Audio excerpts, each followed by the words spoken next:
After nearly 5 years of silence, Ghana's only state-owned oil refinery is now back to life. President John Dramani Mahama is bringing back the Tema Oil Refinery. Let me explain. You see, Ghana's Tema Oil Refinery has been idle for years, but now something big is coming. Let me make you understand this better. The Tema Oil Refinery has not operated at full-scale capacity since around 2017. And today, Ghana's President John Dramani Mahama officially commissioned the refurbished Crude Distillation Unit at the Tema Oil Refinery. I'm also pleased to announce to you that Tema Oil Refinery is back. A facility many believed would never return to full operation. But here's the bigger question. Could this finally end Ghana's heavy dependence on imported fuel? And could this even save the country millions of dollars, create thousands of jobs, and perhaps one day even lower fuel prices? Or is this simply another grand reopening that will solve Ghana's long-standing energy challenges? Let's break it down. My name is Philemon Kweku. I'm an online journalist, and this is Kweku Africa Media, operating all the way from Ghana. Let's get into the story.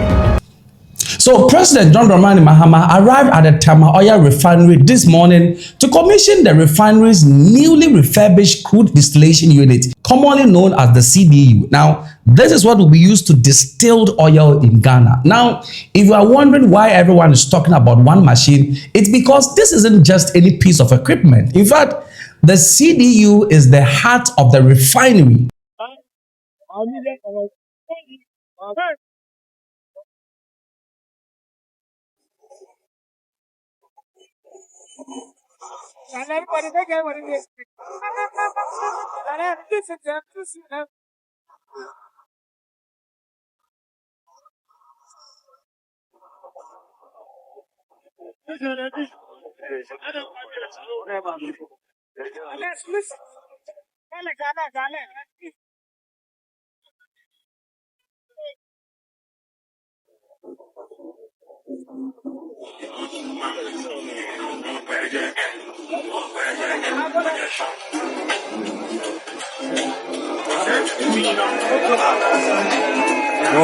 A big round of applause, ladies and gentlemen, as we welcome His Excellency, the President of the Republic of Ghana. I wanted him to. Thank you very much. Thank you very much. Welcome, sir. How are you? 1,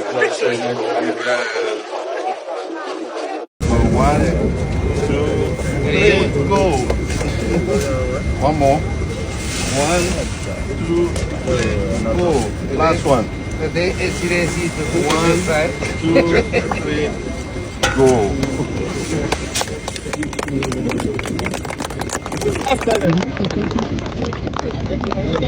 Thank you very much.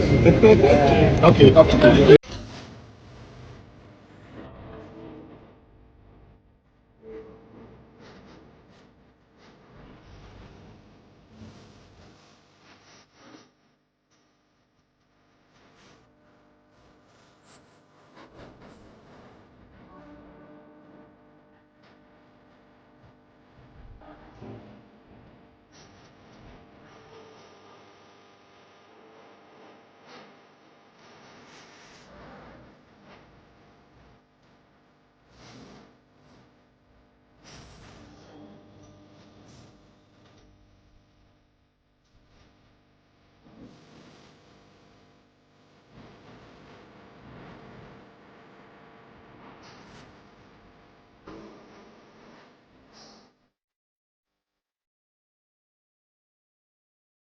And without it, crude oil cannot be processed into petrol, diesel, aviation fuel, kerosene, and other petroleum products. And so in simple terms, if the CDU isn't working, the refinery isn't working. And for years, that was exactly Ghana's problem, because although Ghana has been producing crude oil from the Jubilee field and other offshore fields, much of that crude has been exported, while the country continued importing refined fuel from abroad, costing the average Ghanaian a lot of money. And so instead of buying fuel for 4 Ghana cedis, you'll be buying that same fuel for 7 cedis or even 8 cedis. And many Ghanaians have asked the same question, that why should an oil-producing country still depend heavily on imported fuel? I've been asking that question myself personally because it makes no sense. But today's commissioning is the government answer to that particular question. I'm also pleased to announce to you that Tema Oil Refinery is back.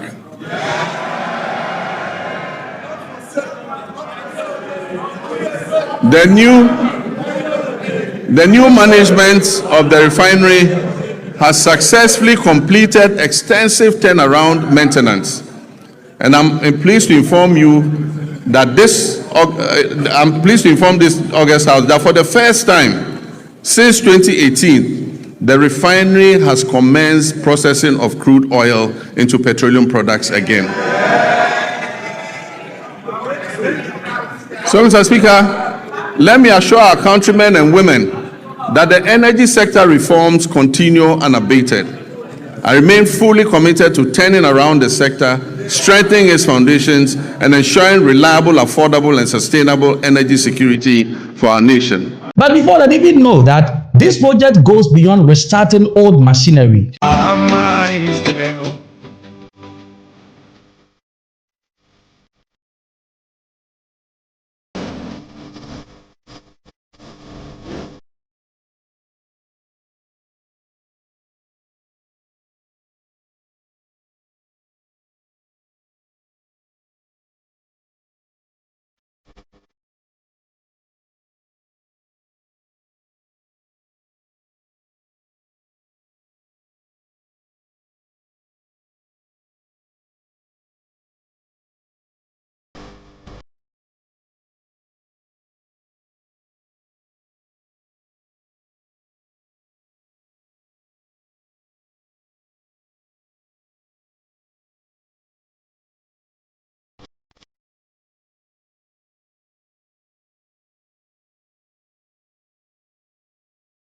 At the same event, Tema Oil Refinery also received Jubilee crude oil for local refining, a move government says is part of a broader strategy to add more value to Ghana's own natural resources instead of exporting them in raw form.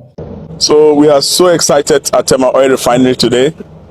Beside me is the captain of the vessel, MT Apache. We are so grateful to His Excellency the President for promising the people of Ghana that he was going to link the upstream and the downstream together. He promised that he was going to give Ghanaian crude oil to the Tema Oil Refinery. This is not the first time he's done this. He did this in his first term in 2016. And coming back into power, this is the first time he's giving the Ghanaian crude to TOR. We are happy to report to everybody that the president has fulfilled his promise, and there's equivalent of 1 million barrels of crude in MT Apache. They're about to start discharging, and then the refinery will refine it for the Ghanaian people. So in the few coming days, you have your Ghanaian crude turned into petroleum product in your vehicles, in your various cars, as you cruise from Accra to Kumasi to Takoradi and Cape Coast. Thank you for your support. Thank you for your continuous prayers for the president and Ghana. And also I want to thank our Greek brothers. They brought us good luck. They've sailed this vessel safely here. And I was just telling them that MT Apache is about to become more famous. So thank you very much for the hospitality. Thank you very much. And so if TOR operate consistently, then Ghana could strengthen its energy security, reduce reliance on imported refined product, support local industry, and create more jobs. Finito.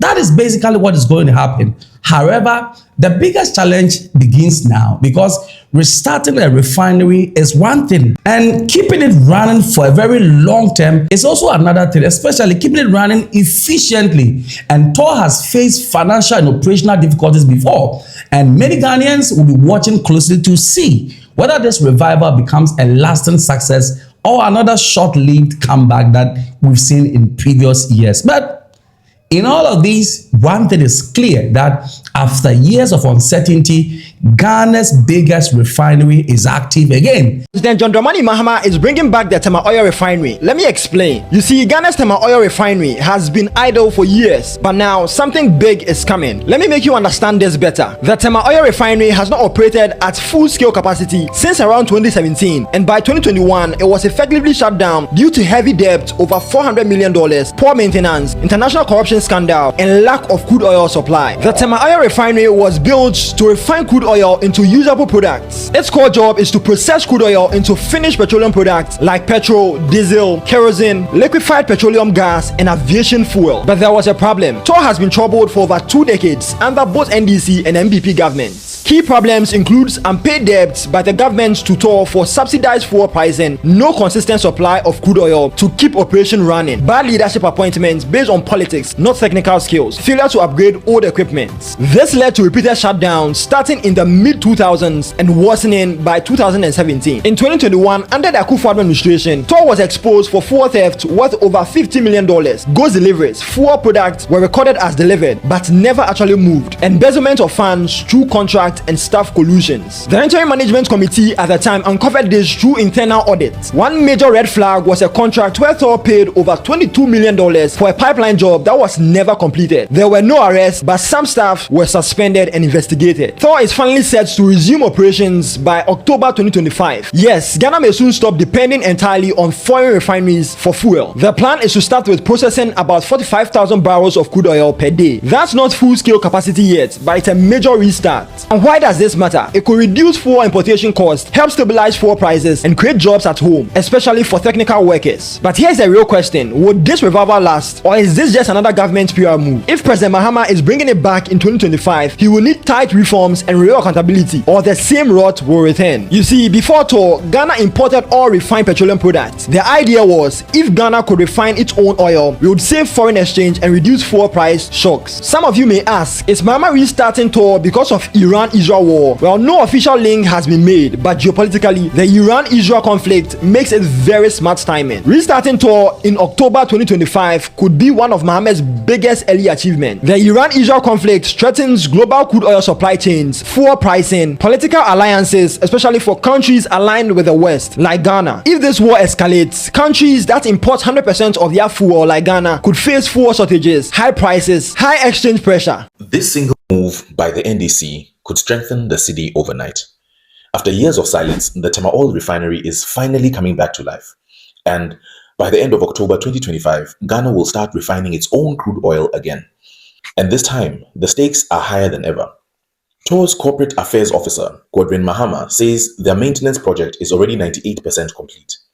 The refinery will be handed back to production by mid-October, and the first crude shipment will arrive before the 3rd week. Now, here's what I think. For years, Ghana has been importing almost all its fuel. We buy petrol, diesel, and LPG from foreign refineries and spend billions of dollars doing so. But here's the thing. When you import everything, you export your wealth. You export your jobs, you export value, and you weaken your currency. If TOR really returns this time, it could change that. The refinery's revival means 3 major things for Ghanaians. Number 1, it could finally reduce dependence on imported fuel. If TOR can refine even 60% of local demand, analysts say Ghana could save hundreds of millions of dollars every year. That's money that would stay in the economy, strengthen the city, and ease the pressure on fuel prices.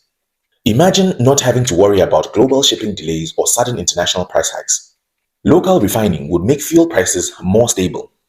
Now, when fuel prices stabilize, transportation costs and food prices often follow.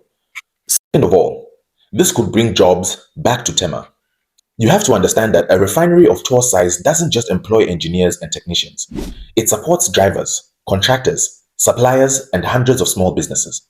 When the plant restarts, the ripple effect will spread across Tema's industrial zone, and this means real opportunities for ordinary people. Number 3, this could boost Ghana's energy security. For too long, we've depended on foreign imports. Whenever there's a shipping delay or global shortage, our entire economy feels it. With local refining, Ghana becomes less vulnerable. Even if it doesn't meet all demand, it gives us a cushion. More like a local fallback when the global market shakes. But here's where things get interesting. In 2024 alone, Ghana spent over $10 billion importing fuel. That's more than what we spend on education and health combined. If even a fraction of that money stays home, it could help stabilize the city, reduce inflation, and fund development. So now, here's the real question. Can TOR really make a comeback, or will it fall into the same trap of mismanagement and politics? Let's be honest, the truth is TOR has been here before. It will shut down, revive, and shut down again. The real challenge this time isn't just fixing machines. It's fixing management, governance, and accountability. Because if this works, it will be a symbol of national renewal. But if it fails again, and one question is now whether this marks the beginning of a genuine energy transformation or simply the first chapter of another difficult journey. What do you think? Can Ghana keep TOR running and running efficiently again? Leave your comment in the comment section. It's a wrap for today.